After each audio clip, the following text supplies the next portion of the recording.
Masechet Shabbat Daf Kuf Yud Chet, on va commencer par Kuf Yud Zayin, Amud Bet au milieu de la page. Tanu Rabanan, Hitzil Pat Nekiya, En Matzil Pat Hadra'a.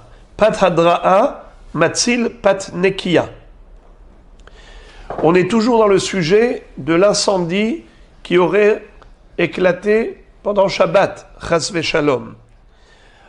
Alors, on a déjà appris que les Chachamim nous ont restreint quant au sauvetage d'éléments dont on a besoin. C'est-à-dire qu'on n'a pas le droit de sauver des flammes tout ce qui n'est pas urgent. Qu'est-ce qu'on appelle urgent? Mazon Shalosh Seudot. 3 repas shabbatiques. Puisque c'est nécessaire pour le Shabbat, on a le droit de sauver cela des flammes. On verra plus tard également quels sont les vêtements qu'on a le droit de sauver. Ceux qui sont nécessaires urgemment pour Shabbat. Également les Kitvei HaKodesh, des écrits saints. Mais sinon, on n'a pas le droit de sauver le maximum de choses, des flammes, pendant Shabbat. Même s'il n'y avait pas de problème de Hotza'a. Et ce, pour quelle raison? Car les Chachamim savent que l'être humain panique concernant ses biens matériels. L'argent pour l'homme, c'est évidemment quelque chose d'important. Et il pourrait être amené et tenté à éteindre les flammes de l'incendie pendant Shabbat pour sauver ses biens. Or, Shabbat, on n'a pas le droit d'éteindre les flammes si ce n'est pas pour sauver des vies. Si ce n'est que pour sauver de l'argent, c'est assourd. Alors les Chachamim ont dit, pour pas que l'homme soit tenté d'éteindre les flammes pour sauver ses biens, alors on lui interdit de sauver ses biens à l'exception du strict minimum nécessaire pour Shabbat. Mazon Shalosh Seudot. Parce que si tu lui permets de sauver des flammes plus que cela, à un moment donné, il va y avoir des objets qui auront commencé par être saisis par les flammes, et comme ce sont des objets précieux, il va vite éteindre les flammes pour les sauver. Voilà pourquoi Chachamim ont limité le sauvetage. Dans le même ordre d'idées, on nous dit comme ça.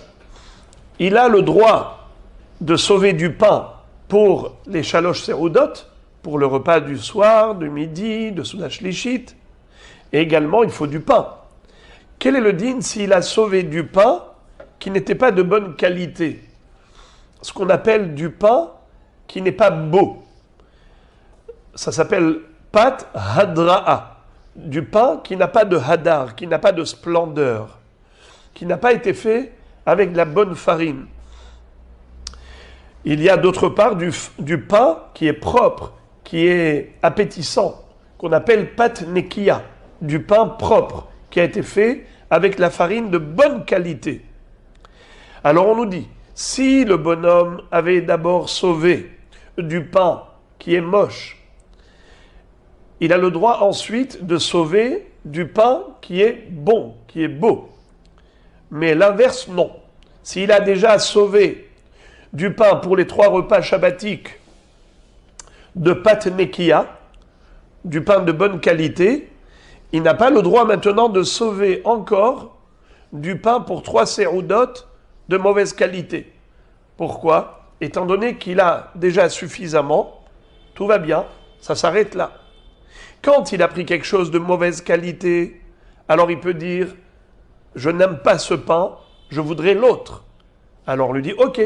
Mais s'il a pris le meilleur, il ne peut pas dire « je n'ai pas envie du meilleur, je veux celui qui est de mauvaise qualité ». Ce n'est pas logique. C'est pour ça que la Braïta nous dit « Hitzil pat nekiya, en matzil pat hadra'a ». S'il a déjà sauvé le bon pain, il ne peut pas sauver le mauvais. Mais par contre, si pat hadra'a, matzil pat nekiya, s'il avait déjà sauvé des flammes, le pain pour 3 seudot, mais de mauvaise qualité, il a le droit de sauver également du pat nekiya. Et à la limite, il peut même faire le malin, de dire au début, je veux manger du pain n'importe lequel, même pat hadra'a, et après il regrette, il dit non, je voudrais vraiment manger du bon pain l'Irvot Shabbat. Et il va sauver aussi du bon pain. La Braïta continue en disant Umatzilin mi Yom HaKippurim le Shabbat, aval lo mi Shabbat le Yom HaKippurim. Si l'incendie a éclaté Kippour, qui est tombé un vendredi, et juste après Kippour, il y a le Shabbat, il a le droit de sauver Mazon Shalosh Seudot pour Shabbat, puisque pendant Kippour, c'est vrai qu'il ne mange pas, mais s'il y a un incendie pendant Kippour, il a le droit de sauver Mazon Shalosh Seudot pour Shabbat, qui va arriver après Kippour, puisque Kippour est tombé vendredi, donc vendredi soir c'est Shabbat. Si il ne va pas sauver des flammes Mazon Shalosh Seudot, alors qu'est-ce qu'il va pouvoir manger pendant Shabbat? Shabbat, il ne peut pas aller se procurer le nécessaire, il ne peut pas aller fabriquer, acheter, et ainsi de suite. Donc, il est obligé pendant Kippour de sauver pour Shabbat. Aval lo mi Shabbat le Yom HaKippurim. Mais si Kippour est tombé Motzae Shabbat, dimanche, il n'a pas le droit de sauver des flammes pendant Shabbat, quoi que ce soit, en l'honneur de Kippour qui arrive Motzae Shabbat. C'est-à-dire que si l'incendie a éclaté Shabbat, et il sait que Motzae Shabbat c'est Kippour, il a le droit de sauver des flammes, en effet, tout ce qui est nécessaire pour Shabbat, mais il n'a pas le droit de sauver des flammes, ce qui est nécessaire pour Motzae Kippour. Car en effet, Motzae Kippour, il ira se débrouiller le nécessaire. Donc, avallo mi Shabbat le Yom HaKippurim, ve'en tzarich lomar mi Shabbat le Yom Tov.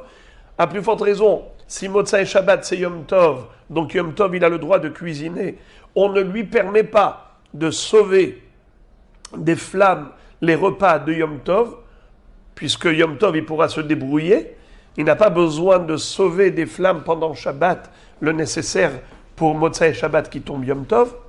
Velo mi Shabbat, les Shabbat Abba'a, également, on ne lui permet pas de sauver des flammes, 3 Seudot, pas seulement pour ce Shabbat, mais également 3 Seudot pour Shabbat prochain, étant donné que pendant toute la semaine, il aura le temps de préparer le nécessaire pour Shabbat Abba'a. Encore une baraïda. Tanour Rabbanan. Shachach pad batanour vekidesh alav hayom matzilin mazon shalosh seudot veomer laherim bo'u veatzilu lachem ukshehu rodeh lo yirde bemeradeh ela besakin. Alors il faut savoir que Shabbat, les Hachamim ont interdit d'être méradé. Qu'est-ce que ça veut dire? L'irdot pat minatanour. Le pain, si on l'a mis à cuire avant Shabbat dans le four, donc il n'y a aucun problème de cuisson, ça a été mis avant Shabbat. Est-ce qu'on a le droit pendant Shabbat de le retirer du four? C'est là le problème. Le pain qui a cuit juste à l'entrée du Shabbat et qui était collé aux parois du four, c'est comme ça qu'ils faisaient à l'époque, comme des pitotes, et qu'ils collaient sur les parois du four, et après ils prenaient un méradé. Méradé, c'est comme une pelle, comme une truelle, qui servait à retirer le pain qui était collé aux parois du four. Cette action est permise par la Torah, mais les Hachamim l'ont interdite parce que ça ressemble à une action de hol. Ils ont interdit Tkiat Shofar et ils ont interdit Rediyat Apat, le retrait du pain des parois du four. Pendant Shabbat, ça sourd midera banane. Mais quelqu'un qui a du pain qui est nécessaire pour les repas shabbatiques, s'il ne va pas retirer ce pain, eh bien il n'aura pas de pain pour Shabbat. Normalement, il aurait dû cuire ce pain avant Shabbat, le retirer du four avant Shabbat. Mais maintenant, il a oublié. Alors, qu'est-ce qui va se passer? S'il laisse le pain dans le four, il va brûler. Qu'est-ce qu'il va manger pour Shabbat? Alors on nous dit qu'on lui permet de faire sortir du pain du four, mais pas avec la pelle appropriée, parce que c'est ovdin dehol, c'est une action qui paraît être une action profane. On lui permet de le faire avec un couteau de cuisine qui n'est pas la pelle habituelle. C'est-à-dire, on lui permet avec un chinouille. Et le chidouche de la braïta, c'est qu'on peut même dire à des gens, écoutez, si vous n'avez pas de pain pour Shabbat, venez prendre de notre four. Eh bien, chacun a le droit de venir et retirer du four avec un couteau des pitotes, du pain, des parois du four pour ces 3 séoudotes. Ça veut dire que il peut même inviter les voisins et leur dire venez prendre du pain. C'est pas interdit. Alors, relisons et traduisons. Tanour Abanan, les Chachamim ont enseigné dans la Braïta. Shachach pat batanour, quelqu'un qui aurait oublié du pain dans le four à l'entrée du Shabbat. Donc Shabbat est déjà rentré. Mais Kidesh alav ayom. C'est ce qu'on appelle le jour est déjà sanctifié. Ça veut dire Shabbat est déjà rentré. Matzilin mazon shalosh seudot. On sauve des flammes du four du pain pour les 3 repas. Ve omer laherim. Il a même le droit de dire aux autres, venez, bo'u ve'atzilu lachem. Venez et sauvez du feu ce pain-là. Uksheu rodé, loir de bemardé. Et quand il est rodé, il ne faut pas qu'il soit rodé bemeradé. Il ne faut pas qu'il retire le pain des parois du four avec la pelle appropriée. Et là, besakin, mais avec un chinouille. Il fait avec un couteau de cuisine, ce qui n'est pas la manière habituelle. La Gemara s'étonne. Eini, ah bon, a-t-on le droit de retirer le pain? Ve'atana de Rabbi Ishmael. Pourtant, Rabbi Ishmael nous a enseigné. Lo ta'ase kol melacha yatzat ki'at shofar urdiatapat shi chochma ve'ena melacha. Ça veut dire que, plutôt la question, pourquoi est-ce qu'on a besoin, bichlal, de subterfuge et d'astuce, de prendre un couteau au lieu de prendre la pelle elle-même. Mais la pelle elle-même, ce n'est pas une melacha. Même si je prends avec la pelle, avec la truelle, il n'y a pas de melacha, c'est juste une chochma. Comme Rabbi Shmuel nous a enseigné que l'ota'ase kol melacha, l'interdiction de faire un travail, ça interdit que les 39 travaux. Yatsa, ça exclut tki'at shofar, qui n'est pas une melacha. Minatora, c'est pas assour, c'est juste une chochma. Chochma, c'est-à-dire savoir sonner. Urdiatapat, retirer le pain du four avec la truelle. I chochma ve'ena melacha. Il n'y a aucune melacha le fait de retirer le pain. C'est juste une chochma. Donc pourquoi tu m'interdis? Réponse Kamad efshar leshanuyem eshaninan.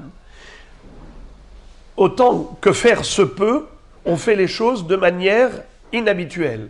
C'est-à-dire, si tu retires le pain avec une truelle, ça c'est un retrait normal, habituel, ça c'est assour midérabanan, bien que ce ne soit pas interdit par la Torah, mais ça s'appelle ovdin, des hol, des actions qui donnent l'impression que Shabbat, c'est un jour classique, comme un jour profane, c'est assour de le faire midérabanan.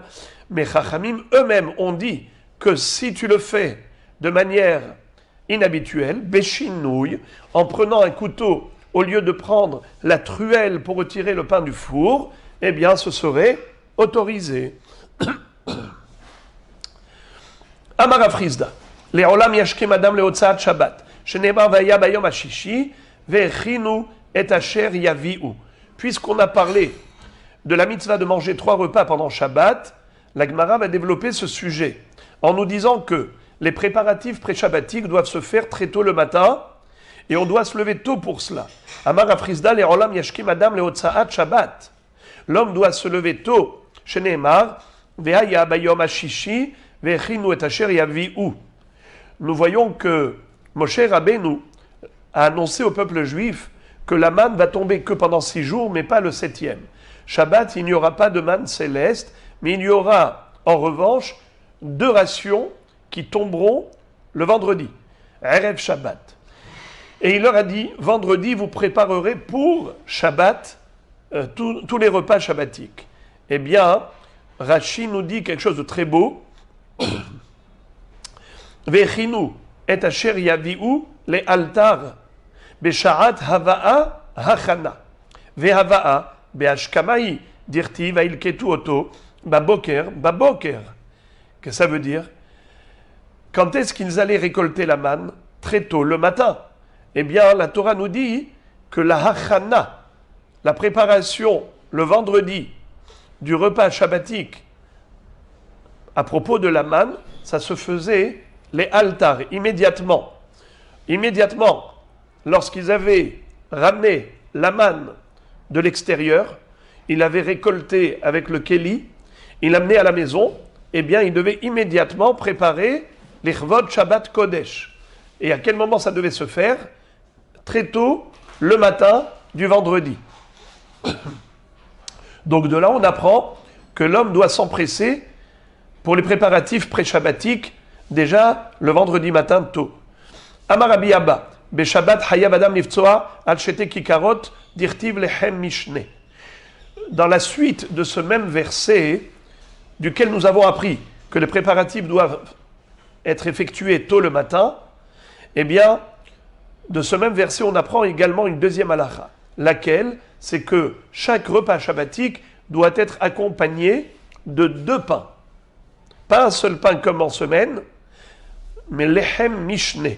Et d'où on l'apprend que le lechem doit être double, eh bien, car à propos de la manne, le pasuk nous dit lechem mishne. Nachon, vehaya mishne. C'est comme ça que c'est écrit. Dirtiv lechem mishne. Vous voulez le pasuk entièrement, j'imagine. Alors je vais vous lire tout le pasuk. Vehaya bayom hashishi. Vechinu et asher yaviu. Vehaya mishne al asher ilketu yom yom.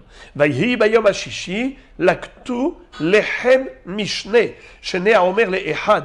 Vayavu kol nesiye ha'eda. Vayagidu le Moshe. Donc voilà d'où on a appris la mitzvah de prendre 2 pains pour chaque repas shabbatique. Amar Ravashi. Ravashi raconte Hazina le Rav Kahana de Nakatarte ou Batsa Hada. Amar Laktu Ktiv. Ravashi raconte que au moment où Rav Kahana avait pris les 2 pains, au moment de la bracha, il avait pris les 2 pains, mais au moment où il a coupé, il n'a coupé qu'un seul. Il n'a pas coupé les 2 pains. D'où il apprend Amar Laktu Ktiv.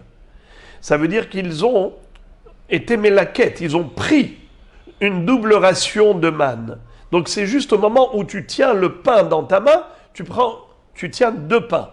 Mais ensuite, après la bracha, tu vas couper qu'un seul des 2 pains. La Gemara nous raconte encore que Rabbi Zera, Ava Batsa Akula Cherouté. Quand il coupait le pain, il coupait un gros morceau de quoi manger pendant tout le repas. Ça veut dire qu'il avait coupé un gros morceau qui allait lui suffire pour tout le repas. Amar les Ravina les Ravashi va Mirzekira Avnuta. Ravina a dit à Ravashi, comment ça se fait que Rabbi Zera a fait une chose pareille, mais ça paraît être comme de la gourmandise, comme si c'était un glouton qui mange beaucoup. C'est pas derech eretz, ce n'est pas poli. Alors, Amarle, il lui a répondu, Kevan de kol yoma lo avid achi, ve'aidana ou de karavid, lo mechzekera avnuta. Étant donné que toute la semaine, il ne fait pas comme ça. Toute la semaine, quand il coupe un petit morceau, quand il fait motzi. Mais Shabbat, il montre qu'il va manger beaucoup. Ça, c'est en l'honneur du Shabbat. C'est pour montrer que Bekarata, la Shabbat oneg, et que Shabbat, il y a une mitzvah de manger. Alors, il met en relief la mitzvah de manger beaucoup pendant Shabbat. C'est pour cela que quand il coupait pas un petit morceau. Il coupait le morceau qui correspondait à tout ce qu'il va manger pendant ce repas. Encore une histoire. Rabbi Ami et Rabbi Assi, qui mikla lehu rifta de eruva, sharu ilave. Amre, ho il vit abid be, hada mitzvah, lit abid ba mitzvah harita. Rabbi Ami et Rabbi Assi, lorsqu'ils allaient couper le pain shabbatique, ils utilisaient le pain du Heirouv. Vous savez qu'à l'époque, on faisait Heirouv et Chatzerot chaque Shabbat. C'est quoi Heirouv et Chatzerot? C'est un Heirouv qui permettait de transporter d'une maison à l'autre au travers du Hatzer. Car chaque maison, c'est une propriété privée. Le Hatzer, la cour, elle est commune à tous les colocataires et copropriétaires. Et Chachamim ont dit que si on permettait de faire sortir des objets de la maison à la cour commune, alors après ça, les gens vont se permettre de faire sortir des objets du Reshut HaYahid au Reshut HaRabim. Alors qu'est-ce qu'on faisait? On faisait Heirouv et Hatzerot. Tous les vendredis, on passait avec une corbeille, chacun mettait dedans un pain, et cette corbeille était déposée dans une maison. Et on disait comme si tout le monde habitait dans cette maison. Là où il y a de quoi manger, les gens habitent. Alors, puisqu'il y avait là-bas du pain, comme si tout le monde fusionnait en une seule et même famille qui habitait dans une seule maison, et la cour, elle appartenait à cette maison. Voilà comment Chachamim ont voulu résoudre le problème du risque de confusion en faisant Heirouv et Chatzerot. Aujourd'hui, comment on fait? Aujourd'hui, on le fait une fois par an parce qu'on prend un paquet de matzah, parce que nous avons la chance d'avoir des matzot longue durée, longue conservation, puisque c'est sous vide, on n'a pas besoin de refaire le Heirouv chaque Shabbat. Mais à l'époque, ils faisaient tous les vendredis. Alors qu'est-ce qui se passait? Lorsque Rabbi Ami, Rabbi Assi avaient eu l'occasion qu'on dépose chez eux cette corbeille de pain, ils utilisaient le pain du Heirouv et Chatzerot pour faire la mitzvah de Lechem Mishneh. Ça veut dire qu'ils allaient utiliser ce pain pour faire la mitzvah de manger du pain pendant Shabbat et un double pain. Répétons. Rabbi Ami et Rabbi Assi, qui miklar leu rifta de Heirouva, lorsqu'ils avaient l'occasion d'avoir du pain de Heirouv chez eux à la maison, charou ils l'avaient. Ils ouvraient le repas avec. Charou, ça veut dire ouvrir. Ils ouvraient le repas avec, c'est-à-dire qu'ils faisaient la bracha du motzi sur ce pain.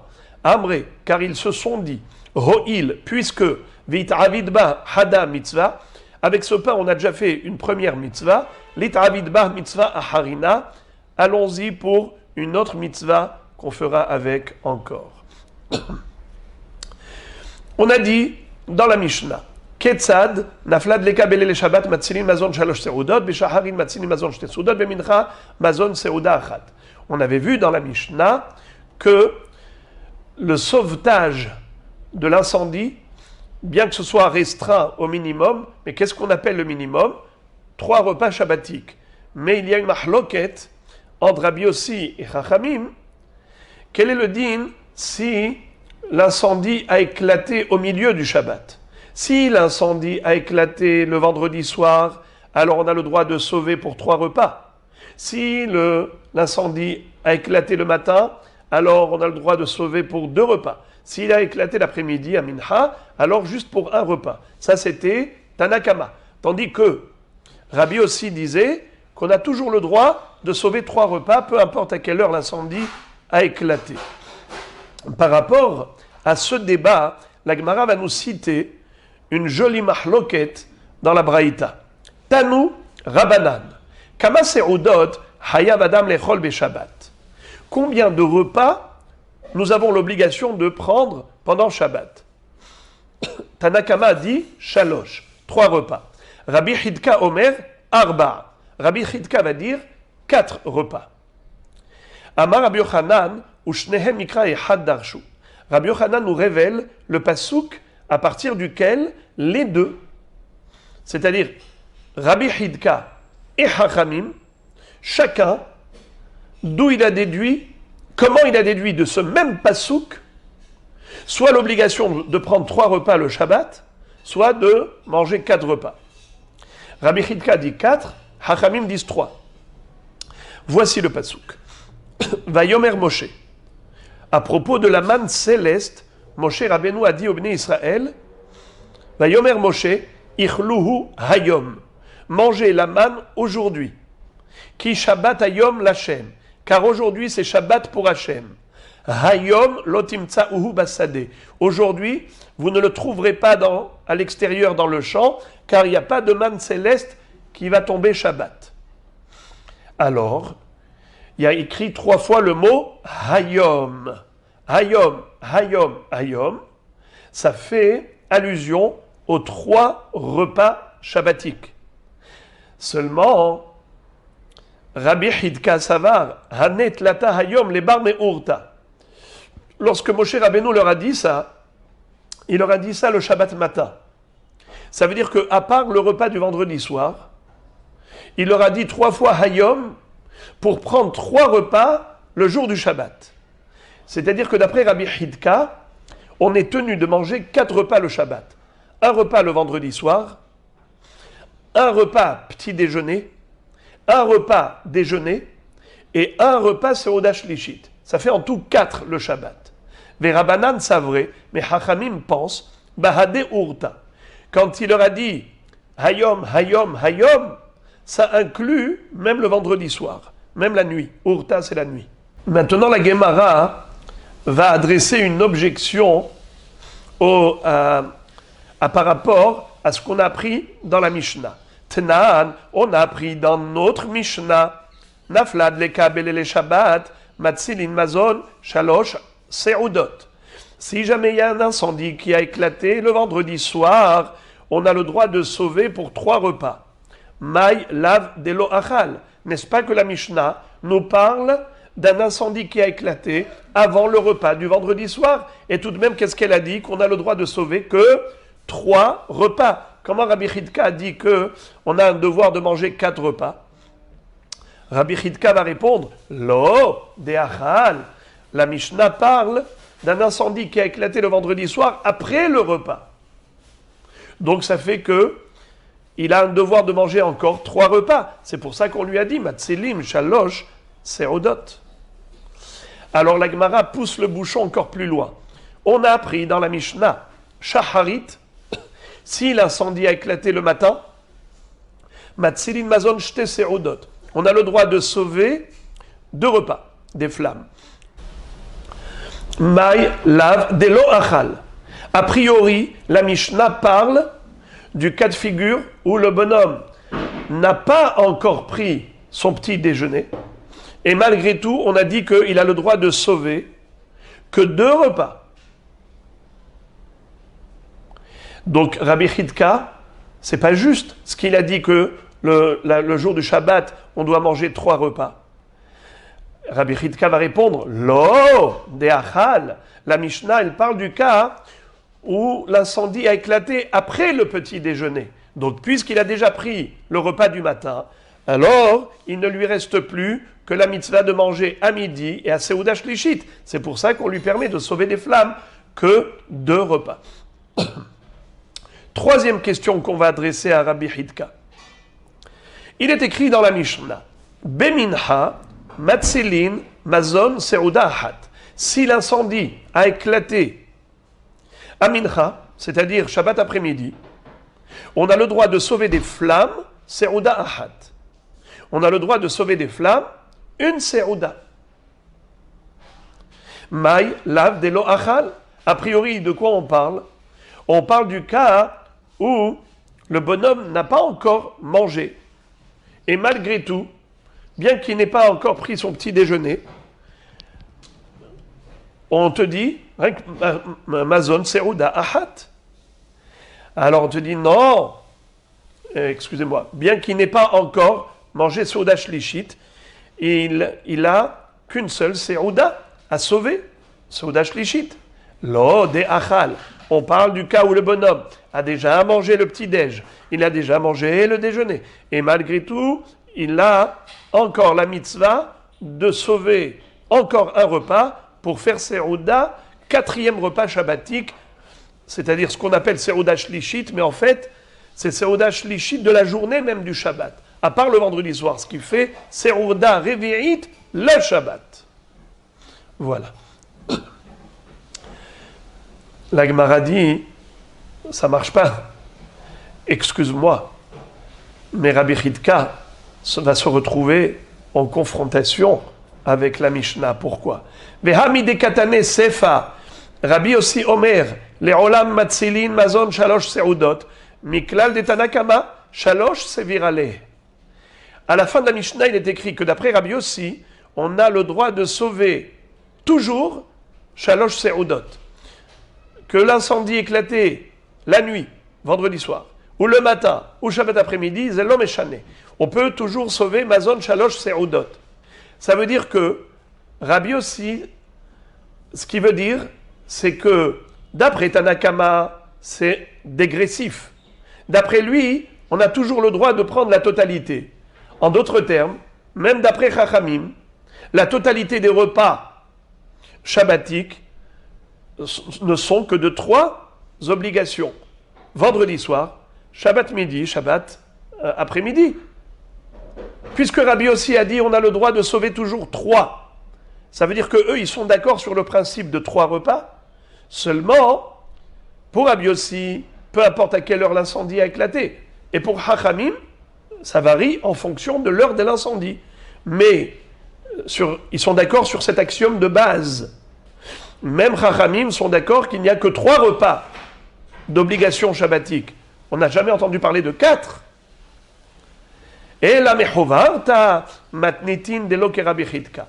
Alors la Gemara dit, il est clair que notre Mishnah n'est pas d'accord avec Rabbi Chidka. En effet, notre Mishnah, c'est Tanakama de Rabbi Chidka. Ce qu'on a vu dans la fameuse Baraïta en question, où Rabbi Chidka disait 4 repas et Chachamim disait 3 repas. Donc notre Mishnah va forcément selon l'avis de Chachamim et pas selon l'avis de Rabbi Chidka.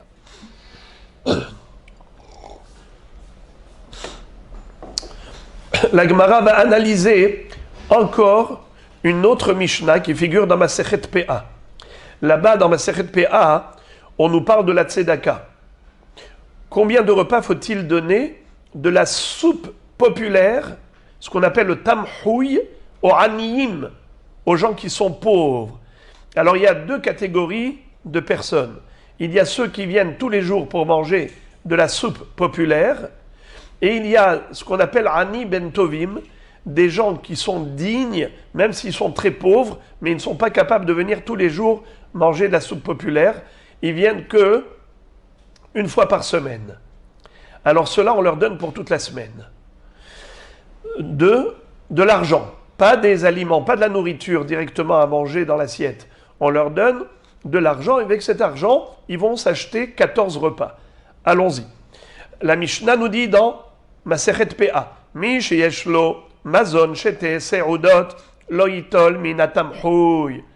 Un pauvre qui a déjà suffisamment de quoi manger pour 2 repas, il n'a pas le droit de venir réclamer de la soupe populaire. Pourquoi? Parce qu'il a déjà mazon shete seudot, il a de quoi manger le soir et à midi, donc il a pour une journée. C'est pas la peine qu'il vienne encore une fois réclamer de la soupe populaire au détriment des autres. On n'a pas besoin de lui donner.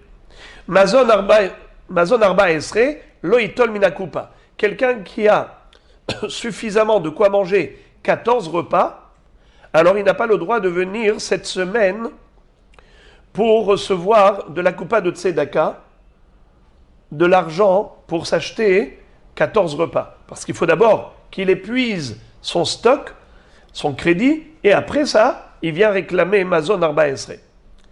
Alors, la Gemara nous dit, tu vois bien que, on n'a parlé que de 14 repas. 14 repas, ça inclut 7 jours.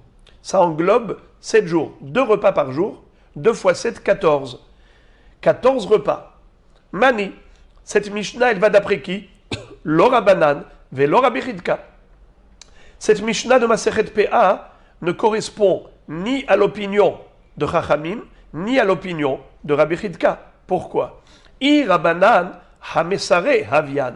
Si cette Mishnah était d'accord avec Chachamim, qui disent que Shabbat, on doit prendre 3 repas, alors on n'aurait pas dû parler de 14 repas, on aurait dû parler de 15 repas.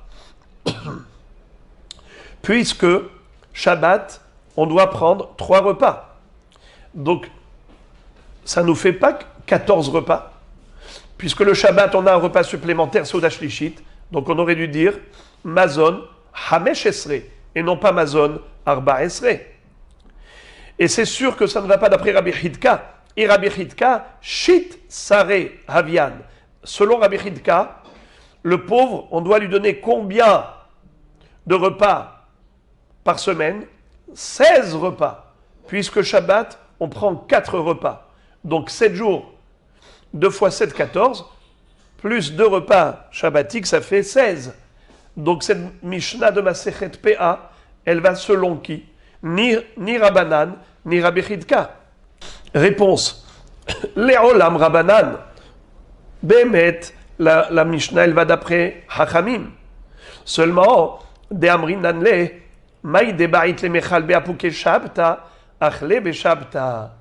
On lui dit, normalement, quand tu dis 7 jours, 14 repas. Ça veut dire 2 repas par jour. Comment on prend les 2 repas? On prend un repas le soir, un repas à midi, un repas le soir, un repas en journée. Alors, on lui dit à ce monsieur qui a déjà 14 repas, on lui dit pourquoi on va te donner maintenant de la coupa de tzedaka? Tu as suffisamment pour cette semaine. Ah, tu vas dire, mais il n'a pas suffisamment puisque Shabbat, il faut manger 3 repas. C'est Seuda Shlishit. Alors, ce qu'on lui dit, au lieu de manger Motzai Shabbat un repas, on lui dit mange-le plus tôt. C'est-à-dire, Shabbat après-midi. Après Mincha, tu vas manger ta Seuda Shlishit au lieu de manger Motzai Shabbat. Et c'est comme ça qu'avec 14 repas par semaine, il peut prendre 3 repas shabbatiques. Qu'est-ce que vous allez me dire? Oui, mais lui voulait manger Seuda Revi'it. C'est vrai que Seuda Revi'it, c'est une mitzvah, mais ce n'est pas une obligation comme les repas shabbatiques même. Alors la Gemara dit,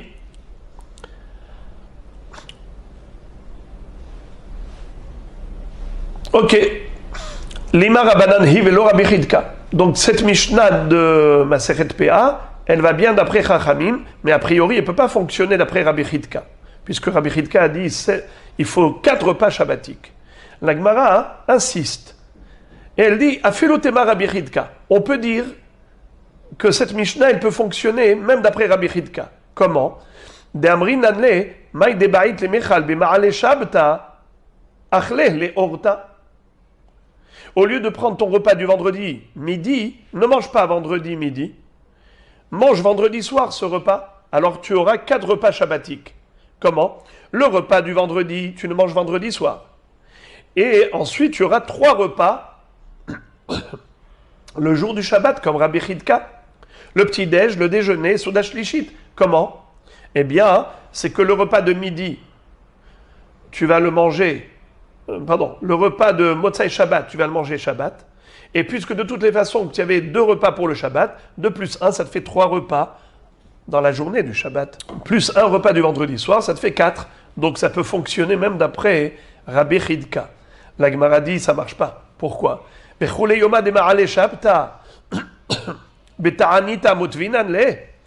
que toute la journée du vendredi, ce qu'on appelle veille de Shabbat, Ma'ale Shabta, toute la journée, veille de Shabbat, on va lui demander de jeûner. On va l'installer dans le jeûne. C'est pas possible de demander à un homme de jeûner tout le vendredi. Car c'est comme ça qu'on avait voulu proposer. Qu'au lieu de manger le repas du vendredi, mange le vendredi soir. Et vendredi, qu'est-ce qu'il mange? Il crève de faim. Et là, Hamane, Rabbi Akivahi. La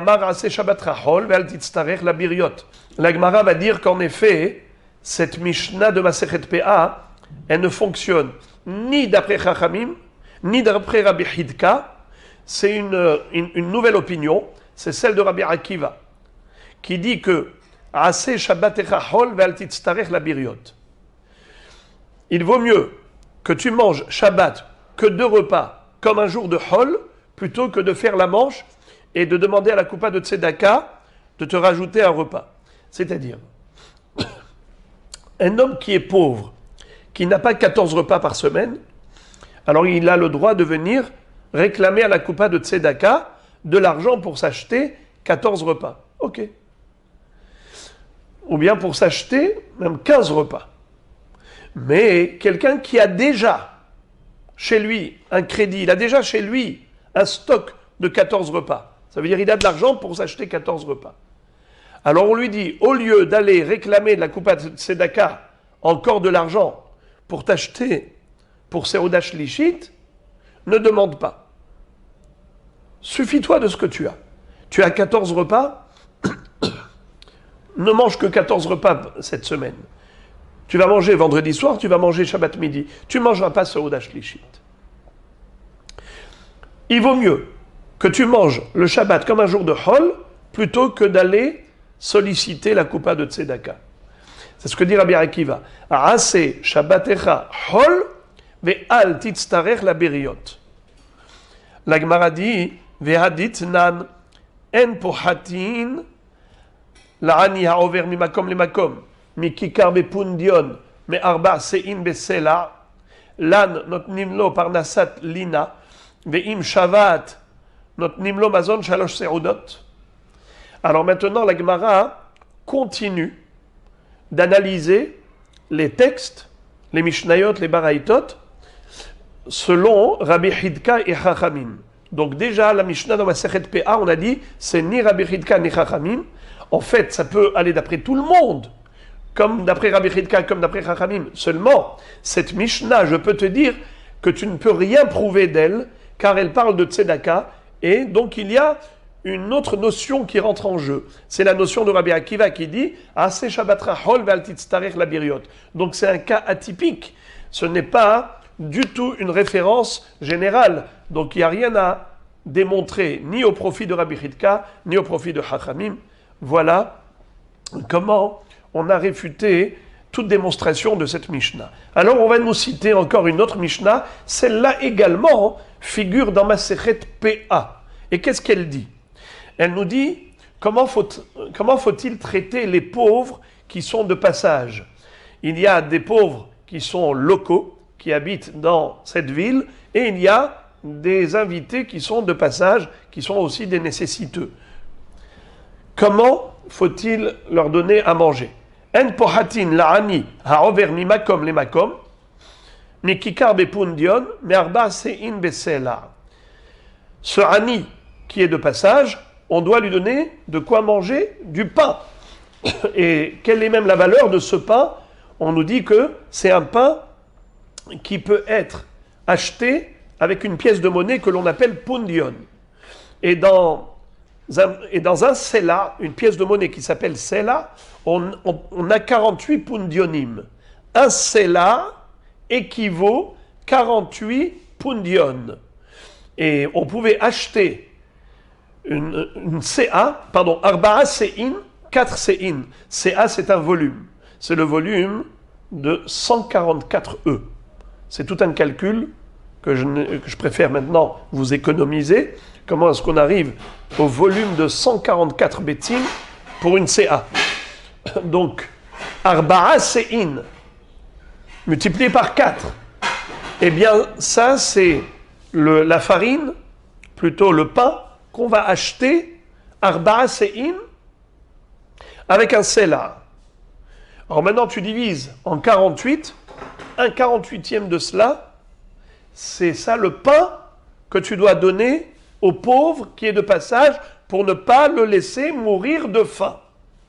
En pohatin, on ne donne pas moins, la'ani, au pauvre, ha'over mimakom lemakom, qui voyage d'un endroit à l'autre, mikikar bepundion, un pain que tu peux acheter, kikar, un pain, bepundion, que tu peux acheter avec une pièce de monnaie qu'on appelle pundion, mais arba se'in besela, lorsque, avec un sela qui fait 48 pundionim, on peut acheter 4 se'in de pain.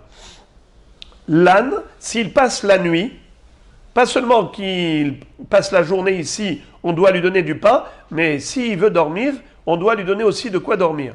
Notre ninlo parnasat lina. On lui donne la parnassa pour passer la nuit. Veim Shabbat, et s'il passe Shabbat, notre nimlo mazon shalosh seudot. Il faut en plus lui donner 3 repas. Lima Rabananhi velo Rabbi Hidka. A priori, c'est qui l'auteur de cette Mishnah? C'est Hachamim qui ont dit Mazon Shalosh Seudot. Et c'est pas Rabbi Hidka qui a dit Arba'a Seudot. La Gemara dit non, c'est pas obligé. Les Olam Rabbi Hidka. On peut dire que cette Mishnah elle fonctionne même d'après Rabbi Hidka. Kegon Deika Seuda Bahade. De Amrin Nanle Hadeika Bahadach Achle. Qu'est-ce que ça veut dire? Il se peut qu'on parle ici d'un pauvre qui avait avec lui déjà un sandwich. Dans sa gamelle, il avait un sandwich. Alors on lui dit, ce repas que tu pouvais manger déjà, voilà, tu le manges. Et nous on te rajoute 3 repas, ce qui fait en tout 4, comme Rabbi Hidka. Alors la Gemara dit quoi? Vechi azil berekan azil.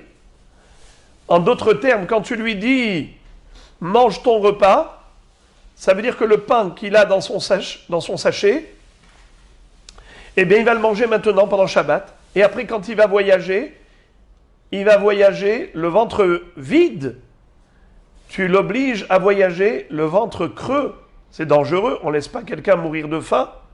Vous vous rappelez de ce qui est écrit à la fin de Parashat Shoftim, lorsqu'on a trouvé quelqu'un qui est mort assassiné, et que les ékénim de la ville doivent apporter une jeune génisse, Regla Aroufa, et dire Chas Shalom, on n'a jamais laissé cette personne passer chez nous sans lui donner à manger. Quelqu'un qui passe chez nous et a faim, on lui donne à manger. Donc on ne peut pas le laisser partir sans mésonote. Réponse des Melavin Amle Seuda Bahade. C'est sûr qu'on l'accompagne en lui donnant une Seuda pour le voyage. La Gemara ouvre une parenthèse et elle a dit Ve'imlan not nimlo parnasat lina. Tu as dit dans cette Mishnah que si le Hani passe la nuit dans la ville, il faut lui donner la parnassa de la nuit. C'est quoi la parnassa de la nuit? Amarav papa puria ou besadia.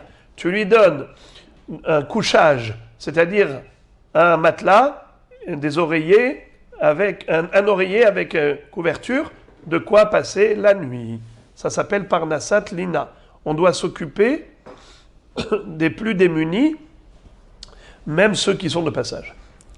Tanoura Banan, Ke'arot she'achal bahen arvit. Maintenant, la Gemara va nous citer une Mishnah qui va nous parler du comportement shabbatique, c'est-à-dire qu'est-ce qu'on a le droit de faire pendant Shabbat et qu'est-ce qu'on n'a pas le droit de faire. Ke'arot she'achal bahen. Les assiettes qui ont été utilisées pour manger le vendredi soir. Arvit. Arvit, ça veut dire vendredi soir. Madihan lechol bahem shaharit. Il a le droit de les laver après manger pour pouvoir les utiliser le lendemain matin. Shaharit, madihan lechol batsaoraim. S'il les a utilisés pour le Shabbat matin, il a le droit de les laver pour les utiliser Shabbat midi. Batsaoraim, madihan lechol bahem beminha. Ces assiettes, il peut les laver encore après-midi pour les utiliser à Seuda Shlishit. Minamin havailach shuveno madiach. Mais après Seuda Shlishit, il n'a plus le droit de laver les assiettes car ce serait considéré une tirha shelol et tzorech Shabbat. C'est comme s'il fait une hachana du Shabbat pour le hol et en plus, c'est se fatiguer Shabbat inutilement. Il se fatigue Shabbat pour le hol. Assour. Aval kosot vekitoniot utzlohiot madiach beholer kol hayom kulo.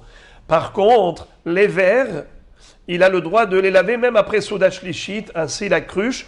Pourquoi? Les fiches en kevar lishtia. Manger, une fois qu'on a terminé de manger, alors on sait qu'on a des repas à des horaires définis. Par contre,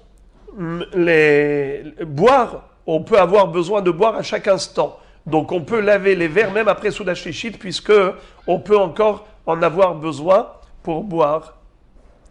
Amar Rabbi Shimon ben Pazi, Amar Rabbi Yoshua ben Levi, Mishum bar kapara. Puisqu'on a parlé de Shalosh Seudot, alors on va nous enseigner l'importance de ces 3 repas. Kol hamekayem Shalosh Seudot beShabbat, nitzol meshalosh pour anuyot. Tout celui qui accomplit la mitzvah des 3 repas shabbatiques, il sera sauvé des 3 malheurs. Mehevlo shel Mashiach, des souffrances de la période pré-messianique, ou Midina shel Gehinam, de l'enfer, ou Mimilchemet Gog ou Magog, et de la guerre qui va éclater, la guerre mondiale qui va éclater avant la venue du Mashiach. Et d'où on apprend cela? Mechevlo shel Mashiach, ktivach hayom, ou ktivatam, hine anochi sholech lachem et Elia navi lifne boyom. On a dit que les 3 repas shabbatiques, d'où on les apprend? Des 3 hayom qui sont écrits dans le pasuk. Vayomer Moshe, ichlu hayom, hayom lo timtsa'uhu basade, ki shabbat hayom lachem. Ça veut dire que, comme il est écrit 3 fois hayom qui font allusion aux 3 repas du yom shabbat, alors on va être sauvé du 3 yom qui sont des yom dangereux. Le yom de Chevle Mashiach, Ktivacha Yom, ou Ktivatam, il est écrit à propos de Chevle Mashiach, Hine anochi sholiach lachem et Elia hanavi lifne bo Yom Hashem agadol ve'anora. Je vous enverrai Elia le prophète pour vous annoncer la venue du Mashiach avant qu'il n'arrive, avant que n'arrive ce grand jour. Yom. Midina shel geinam Ktivacha Yom, ou Ktivatam Yom Evra Hayom Ahu. L'enfer, le jugement de l'enfer s'appelle le jour dangereux, le jour de la colère. Et bien, Akadosh Baruch Hu nous sauvera du jour de la colère, du jour du jugement dans le Gehinam, grâce au Yom Shabbat, au repas shabbatique. Et Mimilchemet Gog ou Magog, et grâce au 3e repas, Soudash Lishit en sera sauvé du jour de la guerre mondiale, Ktivacha Yom ou Ktivatam Beyom Bo Gog, le jour où viendra Gog, qui est le nom du roi de Magog. Amar Rabbi Yochanan Mishum Rabbi Yossi, Kol hame'aneg et haShabbat, notnim lo nachala beli metzarim. Rabbi Yochanan nous dit au nom de Rabbi Yossi que tout celui qui fait honneur au Shabbat et qui se régale le jour du Shabbat, il méritera d'avoir un héritage sans limite. D'où on l'apprend? Chez Nehemar, car il est écrit à propos de ce passouk dans Ishaïa où il est dit Vekarata la Shabbat oneg likdosh Hashem mechubad vechibato me'asod derachecha mimetzo hefzecha vedaber davar az tit'annag al Hashem virkavticha al bamote haaretz ve'achalticha nachalat Yaakov avicha ki pi Hashem diber. Eh bien ce passouk la Gemara l'interprète dans le sens que Akadosh Baruch Hu te donnera Nahalat Yaakov Avicha. C'est quoi Nahalat Yaakov Avicha? L'héritage de ton patriarche Yaakov. Loki Avraham, shekatuv bo kum italer ba'aretz le'orka. Beloki Yitzhak, shekatuv bo kilecha uzaracha eten et kol ha'aratzot ha'el. Et là ki Yaakov shekatuv bo ufaratzta yama vakedma vetzafona vanegba. C'est-à-dire, l'héritage que tu mériteras de recevoir n'est pas celui de Abraham et de Yitzhak qui était limité, mais celui de Yaakov auquel Akadosh Baruch Hu va dire tu vas t'étendre au nord, à l'est et à l'ouest, Yama l'ouest, Kedma l'est, Tsafona le nord, Negba le sud, c'est-à-dire sur le monde entier. Eh bien c'est Nahala Belim et Tsarim, sans limite. J'ouvre une parenthèse pour dire que les Atid Lavo, le Eretz Israël va s'étendre sur le monde entier, Yerushalayim sur tout Eretz Israël et le Beth Amikdash sur tout Yerushalayim. Ufaratz tayama vakedma tzafona vanegba. Rav Nachman bar Yitzchak amar nitzol mishirbut galuyot. Rav Nachman bar Yitzchak nous dit que celui qui respecte la mitzvah de ces 3 repas shabbatiques et qui se régale pendant Shabbat, le Gaon de Vilna dit que c'est pas que la personne cherche à se faire plaisir à elle-même. Elle cherche à honorer le Shabbat. Et comment est-ce qu'on honore le Shabbat? Avec un repas de plaisir. C'est-à-dire que, comme un banquet de mariage, en fait, on fait quelque chose qui montre l'honneur du Khatan et de Kala et la grandeur de ce jour du mariage. Donc, le beau repas, le banquet somptueux d'une célébration de mariage, ça met en relief l'importance du moment vécu. La même chose, on est me'aneg et à Shabbat. Kol me'aneg et à Shabbat. C'est pas écrit me'aneg et atzmo. Ismehu bemalchutecha shomre Shabbat vekor e'oneg. Am mekaddeshe shevi'i. Voilà. Et d'où on apprend que celui qui fait Oneg Shabbat sera sauvé de l'exil, de la soumission aux nations du monde.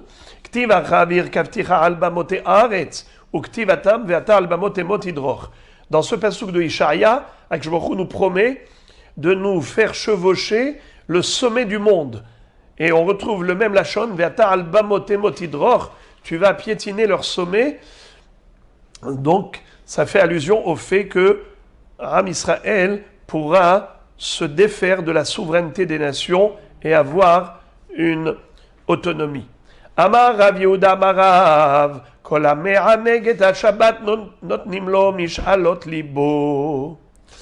Celui qui fait Oneg Shabbat, Akadosh Baruch Hu, comble ses souhaits. Shenemar ve'it'anag al Hashem, ve'iten lecha mish'alot libecha.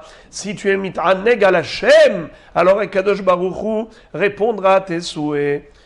Oneg ze eni yodea mahu. Ok, tu m'as parlé de Oneg Shabbat. C'est comment on fait Oneg Shabbat? Kshehu omer ve'karat ala Shabbat Oneg, et ve'omer ze Oneg Shabbat. Vit'anag al Hashem, ça parle de Oneg Shabbat, puisque c'est dans les mêmes versets d'ailleurs. Bamé me'ango. Peux-tu me dire comment est-ce qu'on fait Oneg Shabbat? Eh bien, un bon repas. C'est quoi un bon repas? Rav Yehuda bered Rav Shmuel bar Shilat mishmei de Rav Amar betavshil shel tradin vedagim gdolim veraché shumin. Un bon repas d'épinards. Apparemment, c'est la pkaïla. Alors, donc, les Tunisiens, ils ont une longueur d'avance, puisque c'est ça le repas de Shabbat midi. Chez nos frères tunisiens, c'est un repas d'épinards.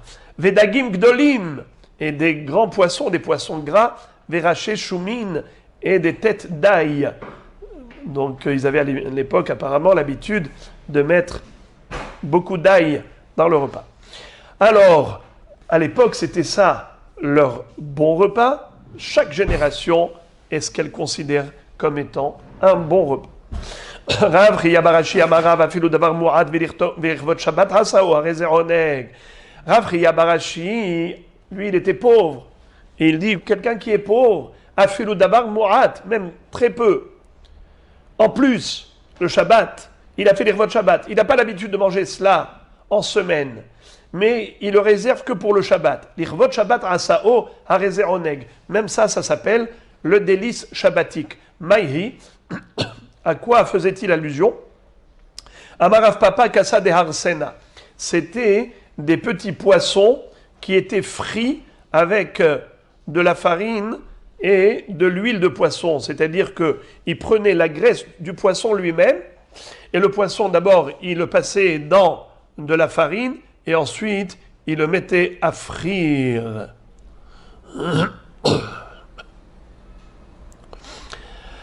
Encore des enseignements concernant l'importance du Shabbat. Amar Rav Chiya bar Abba, Amar Rabbi Yochanan. Kol hameshamer et Shabbat kilchato, tout celui qui est shomer Shabbat comme il se doit, afilu oved avodah zara kedor enosh, mochalin lo. Même s'il avait commis la faute d'idolâtrie, comme à l'époque de Enoch.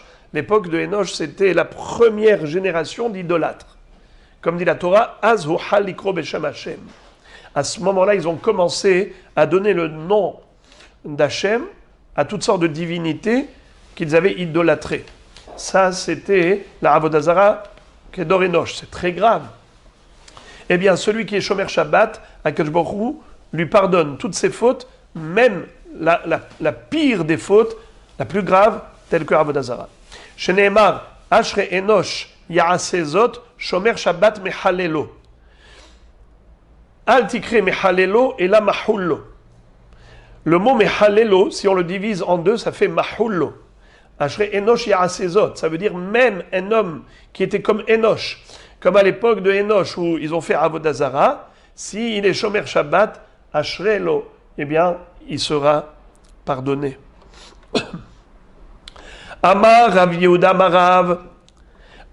Rav Yehuda nous dit au nom de Rav, il malé Shabu Israël Shabbat Rishona, lo shalta bahem umma velashon, shenemar vayhi bayom ha-shvi'i, yatz'u min ha'am lilkot, uchtiv batre, vayavo Amalek. Malheureusement, Am Israël ont profané il y a eu parmi le Ham Israël des profanateurs déjà dans le premier Shabbat qu'ils ont eu. Quand on leur a dit « N'allez pas Shabbat récolter la manne, vous aurez une double ration le vendredi, lechem mishne. » Malheureusement, même le Shabbat, il y en a eu qui sont sortis avec leur kelim du Reshut HaYachid au Reshut HaRabim pour aller récolter la manne. Si on n'avait pas eu cette profanation du premier Shabbat, eh bien, on n'aurait pas eu d'exil. Quand est-ce qu'a commencé le problème avec les nations du monde? Vayavor Amalek, Vaylachem im Israël birfidim, premier peuple agressif qui attaque Israël, c'était qui? Amalek. Mais quand est-ce qu'il est venu? Lorsque malheureusement, on a été Mechalel Shabbat. Amar Rabbi Yochanan mishum Rabbi Shimon bar Yochai, il malé meshamerin Israël shte Shabbatot kilchatan miyad nig'alim. Si Am Israël est shomer 2 Shabbatot consécutivement, le Mashiach arriverait immédiatement pour une Geoula Shlema. שנאמר כה אמר השם לסריסים אשר ישמרו את שבתותיי וכתיב בתרי והביא אותם אל הר קודשי. Les Sarissim, c'était des gens eunuques qui étaient des tzadikim ou ceux qui étaient au service du roi. Eh bien, parce que le roi il est castré, il avait peur qu'ils aillent avec leurs femmes. Alors ces gens, ils les rendaient stériles, ils les rendaient sarissim. Bien, ceux-là, ils étaient chambrés Shabbat. Kohamar Hashem la sarissim, asher ishmeru Shabbatotai. Et après cela, dans la prophétie de Ishaïa, toujours, il est écrit Va'abiotim el har kodshi, vesimartim evet tefilati, rolotem vezifrehem, les ratson, yu les ratson al mizbechi. C'est-à-dire que Akadosh Baruch Hu promet de nous reconstruire le Beth Amikdash si on est shomer 2 Shabbatot. Shabbatotai, 2 Shabbatot, minimum du pluriel, c'est 2. Amar Rabbi Yossi, toujours à propos du Shabbat. Yehelki meochle shalosh seudot be Shabbat. Rabbi Yossi disait, pourvu que je puisse faire partie de ceux qui mangent toujours 3 repas le Shabbat, même dans la pauvreté, qui puissent avoir le moyen d'avoir toujours cette mitzvah, de 3 repas shabbatiques. Amar Rabbi Yossi, puisqu'on a dit que Rabbi Yossi disait, Yehelki, je voudrais avoir ma part dans le Olam Haba, avec ceux qui mangent 3 repas le Shabbat, Rabbi Yossi disait encore, Yehelki migomre halel bechol yom, je voudrais avoir ma part avec ceux qui chantent le Hallel tous les jours. La Gemara dit, bon, ah bon? Est-ce que c'est quelque chose de positif? Mais pourtant c'est négatif. Vea amar mor, hakore Hallel bechol yom, areze mecharef ou megadef, celui qui chante le Hallel tous les jours, eh bien c'est comme s'il blasphémait le nom d'Hachem. Ki ka'amrinan bipsuke des Imra. Ce qui voulait dire Rabbi Yossi, il parlait de Hallel, c'est-à-dire les Halleluja de Psuke des Imra. C'est ça ce qu'il voulait dire. Migomre Hallel bechol yom. Il ne parlait pas de Hallel que l'on connaît, le grand Hallel. Pourquoi? Parce que le Hallel que nous chantons à Pessah, Shavuot et Sukkot, eh bien ça c'est quelque chose qui a été metoukan que pour des périodes de fête ou des périodes de délivrance spéciale. Mais si tu le récites tous les jours, ça perd tout son charme. Ça veut dire que après tu n'as plus de sensation de gratitude au moment où tu vas le chanter, ce Hallel. Parce que tous les jours tu le répètes. C'est pour ça que c'est assourd de le répéter tous les jours. C'est uniquement dans des circonstances particulières. Tandis que Rabbi Yossi parlait du Hallel de Psuke des Imra entre Baruch She'amar et Ishtabach, et Rashi dit précisément Shne mizmorim shel hilulim, Hallelu et Hashem min hashamayim, Hallelu b'meromim, et aussi le deuxième Hallelu el bekodsho, Hallelu birkiya uzo. C'est de ces 2 Hallel dont il parlait en disant Yehelki migomre Hallel bechol yom.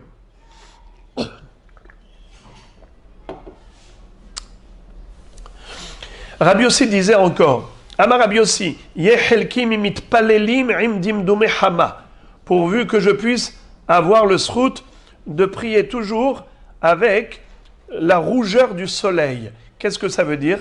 Rashi dit Kshi aduma shaharit ahare hennetza miyad yaduma le'arvit samuch lishki'ata. C'est-à-dire que je puisse toujours faire la Hamida avec la rougeur du soleil. Soit le matin avec le netz, lorsque le soleil apparaît, il est encore rougeâtre. Et minha, le soir, avant la shkira, quand il est rougeâtre le soleil. Amar Rabbi Zera Maikra, Rabbi Zera dit de quel pasouk on l'apprend? Eh bien, c'est du pasouk dans Tehilim qui dit Ira'ucha im shamesh velifne yareach dordorim.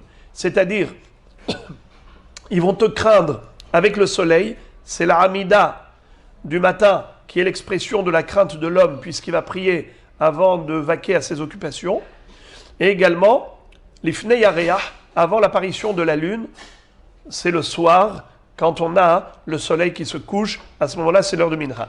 Mais Rabbi Yossi continue en disant Yehelki mimete behole me'aim. Je voudrais avoir le zechut, avoir ma part avec ceux qui meurent de douleurs de ventre. C'est-à-dire que ceux qui sont morts avec des douleurs intestinales, ça veut dire qu'ils avaient des problèmes intestinaux, ceux-là, ils ont purgé toute leur peine dans ce monde, ils ont épuré toutes leurs fautes, et quand ils arrivent là-haut, eh bien, ils sont déjà nettoyés de toute trace de faute, leur neshama arrive sans aucune tâche, là-haut dans leur Olam Haba directement au Gan Eden. Donc lui, Rabbi Yossi, convoitait cette mort. Et il disait encore, Rabbi Yossi,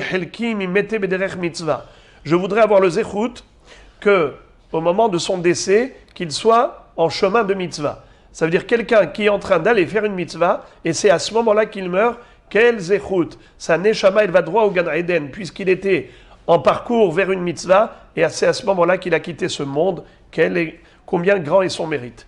Rabbi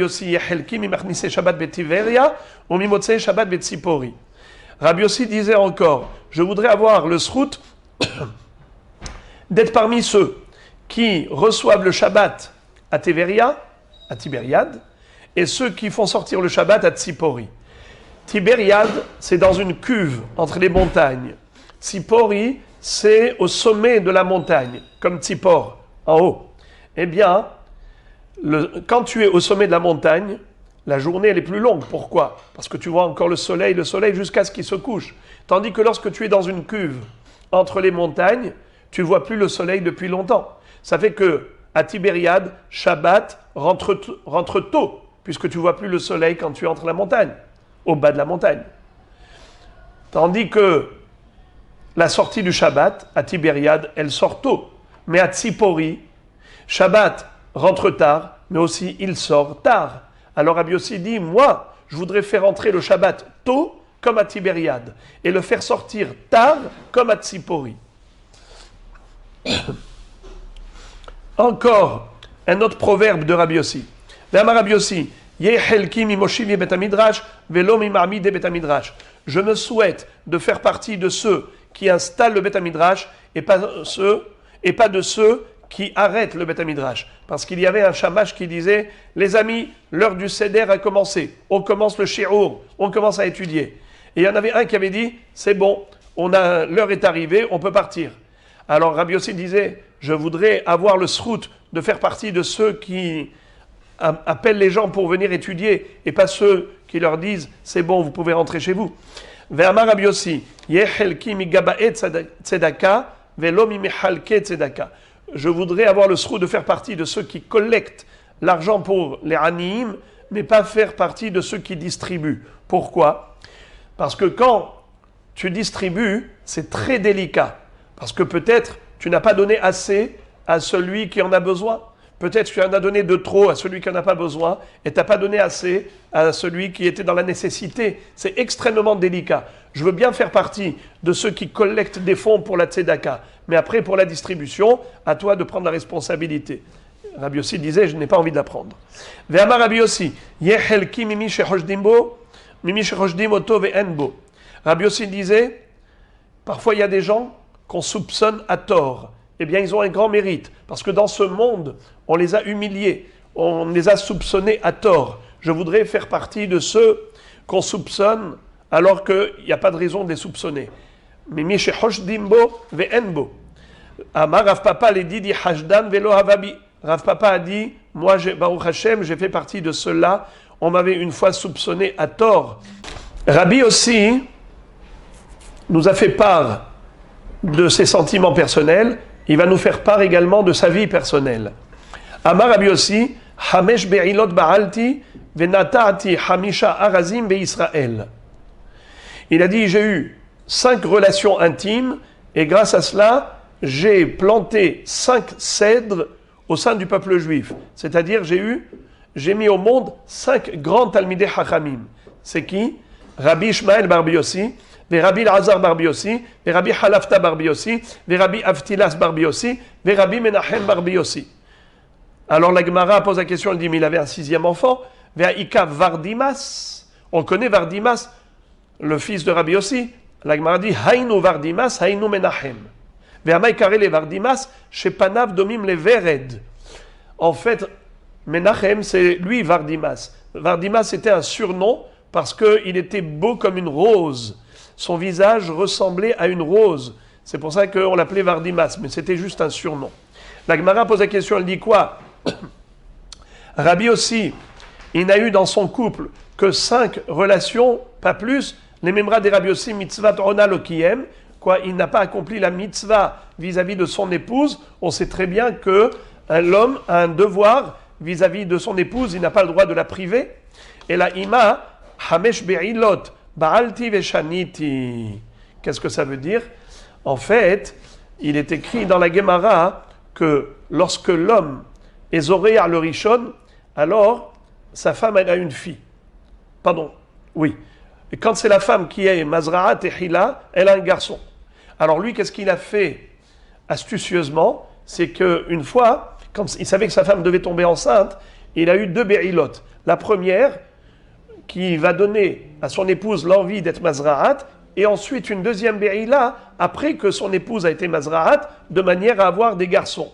Et c'est comme ça qu'il a eu 5 garçons qui étaient des grands maîtres de la Torah. Amar Rabbi Yossi, miyamai lo karati le ishti ishti, ul shori shori, et là le ishti beti, ul shori sadi. Rabbi Yossi disait, mon épouse, je ne l'ai jamais appelée mon épouse, mon bœuf, je ne l'ai jamais appelé mon bœuf. J'ai appelé mon épouse ma maison. Pourquoi? Parce que c'est elle le pilier du foyer. Donc elle est akeret abayit. Donc je l'ai appelé carrément ma maison. Ul shori sadi, mon bœuf qui tire la charrue, je l'ai appelé mon champ. Car quel est l'outil de travail de l'agriculteur pour labourer et semer? Eh bien, c'est le bœuf qui tire la charrue. Donc, il regardait en quelque sorte l'âme de l'objet, l'âme de la personne. Amar Rabbi Yossi, miyama lo nistakalti bamila sheli. Rabbi Yossi a dit, eh bien, je n'ai jamais regardé ma Brit Mila. Et niva mourule les rabbi, maïtama kaoulecha rabbeinu akadosh, amarleu, miyamai lo nistakalti bamila sheli. Alors, la Gemara pose la question, elle dit, mais pourtant, on a demandé une fois à Rabbeinu Akadosh, Rabbi Yehuda Anassi, qu'on appelait notre saint Rav, pourquoi est-ce que tu as mérité d'être porteur de ce nom, Rabbeinu Akadosh? Il leur a dit, parce que je n'ai jamais regardé ma Brit Mila. Alors, Rabbi Yossi, on ne l'a pas appelé Rabbi Yossi Akadosh, pourquoi uniquement Rabbeinu Akadosh, Rabbi Yehuda Anassi? Réponse, Berabi, Rabbi c'est Rabbi Yehuda Anassi, Rabbeinu Akadosh. Rabbi milta harite avabe, shelochnis yado tahatav neto. C'est-à-dire que Rabbi aussi,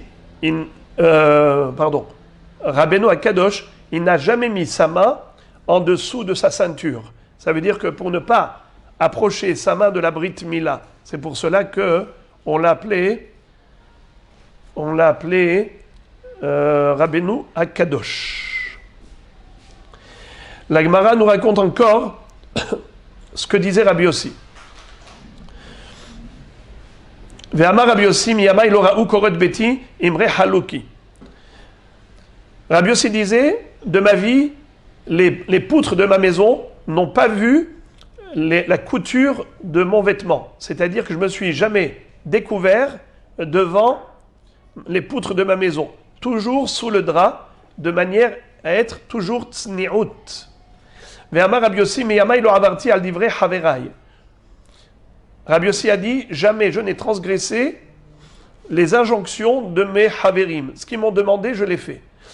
D'ailleurs, Yodea ani be'atzmi she'eni kohen, im omrim li haverai ale la duchan ani ole. Je sais pertinemment que moi je ne suis pas Kohen, et tout de même, s'ils me disent, viens, monte sur le Duchan pour Birkat Kohanim, eh bien, je les écouterai, je monterai. Et il y a par rapport à cela un long débat. Normalement, quelqu'un qui n'est pas Kohen n'a pas le droit de faire Birkat Kohanim. Alors de quoi on parle ici? Tosfot pose une question en disant le contraire. On ne voit même pas quel est le problème, quel est le chidouche. Le principal, c'est qu'il ne fasse pas de bracha levatala. Ashaki deshanu bemitzvota vetzivanu levarech et amo Israël be'ahava. Et ça, il ne va pas le faire, de toutes les façons. Alors, quel était le chidouche? Il y a un long débat à ce propos, ce n'est pas le moment. Mais Amar Rabbi Yossi, miyamai lo amarti davar vechazarti le'achorai. Et Rabbi Yossi nous dit que je ne me suis jamais ravisé quand j'ai promis quelque chose. Comme ça dit Rashi. Chez Imba Mishamarti Alav Davar, et Sha'al Imamarti Ken, Alav, Lo Hazarti Bi Lomar Eno Kidvarav, les filles Shemithilat, Emet Amarti, et Kassavar Kol Milta Demit Abra Beapemara, Lidba Mishum Nishnabisha. C'est-à-dire que quand quelqu'un me disait, est-ce que c'est vrai que tu as dit cela de moi? Eh bien, oui. Je disais que, en effet, c'est du Emet, et étant donné que 3 personnes l'avaient entendu, donc il n'y avait pas de Lachon Hara, et il disait la vérité devant la personne avec franchise. Ama Rav Nachman maintenant revient au sujet du Shabbat des 3 Seudot.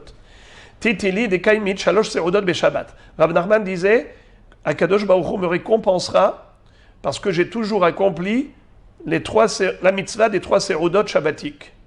Ama Rav Yuda Titili des Kaimit, Ayun Tefila. Rav Yuda disait, je sais que Akadosh Baruch Hu me récompensera parce que j'ai toujours gardé la ferveur pendant la prière. Amar Ravuna Berede Rav Yoshua Titili de lo sagin arba amot begilo yarosh. Ravuna, le fils de Rav Yoshua, disait, Akadosh Baruch Hu me récompensera car je n'ai jamais marché 4 coudées sans kippa. Amar Rav Sheshet Titili de Kaimit mitzvat filin. Rav Sheshet disait, j'ai toujours accompli la mitzvah des tefillin et donc je sais que Akadosh Baruch Hu me récompensera. Qu'est-ce que ça veut dire? Mais nous tous on fait la mitzvah de tefillin.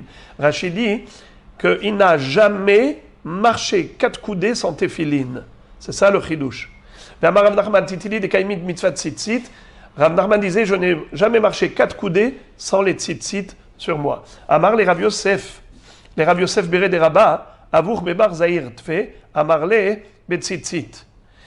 Rav Yosef a demandé à Rav Yosef, le fils de Rabba, c'est un autre Rav Yosef, il lui a dit, ton père, il faisait attention à quelle mitzvah le plus? Amarle betzitzit, la mitzvah de tzitzit. Yom ahad hava kasalik bedarga, ifsik lehuta, velo nahit veata, kama delo ramie.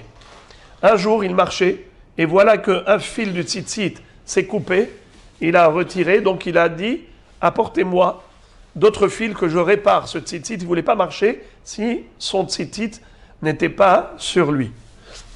Ve'amar Abaye, titili de chihazin atsurva merabanan de shalin maserta, avid nayom atava les rabanan.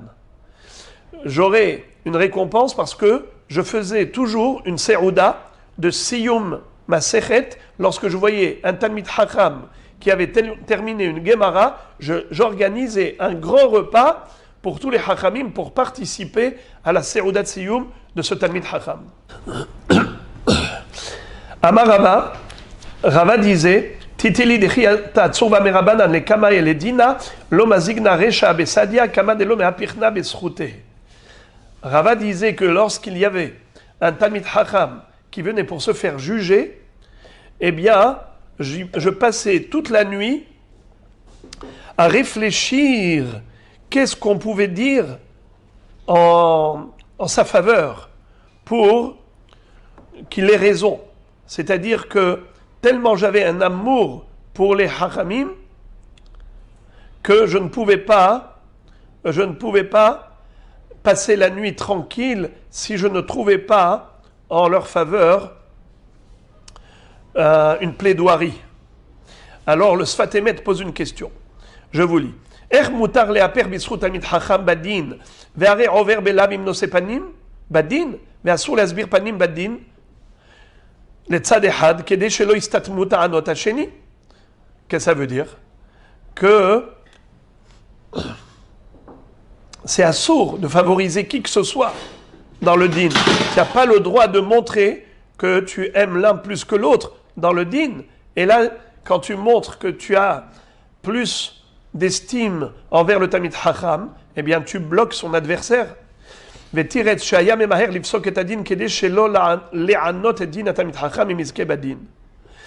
dit que en fait, ce qu'il voulait dire, c'est que il essayait de s'empresser pour le jugement, pour pas que le Talmid Chacham ne souffre en attendant. Ce qu'on appelle Inouidi. Mais dans le Shulchan Aruch, Hoshen Mishpat, Siman Tedvav Sarif Aleph, il est écrit que le Dayan doit essayer de trouver un justificatif au Talmid Chacham, bien sûr en fonction du Emet et pas des choses fausses. וכן משמע בתוספות שבועות דף למד. וכתב אסמע שמפשפשים בטענתו כדי להעמידן באופן שיזכה על פי האמת. וכדרך שכתב הרמה, כשכל אחד בורך לא דיין אחד, שכל אחד מהפך בזכות אותו שבירר אותו בכל מה שאפשר מצד הדין. Comme c'est une notion de borer, זה בורר וזה בורר, ושני בוררים להם עוד אחד.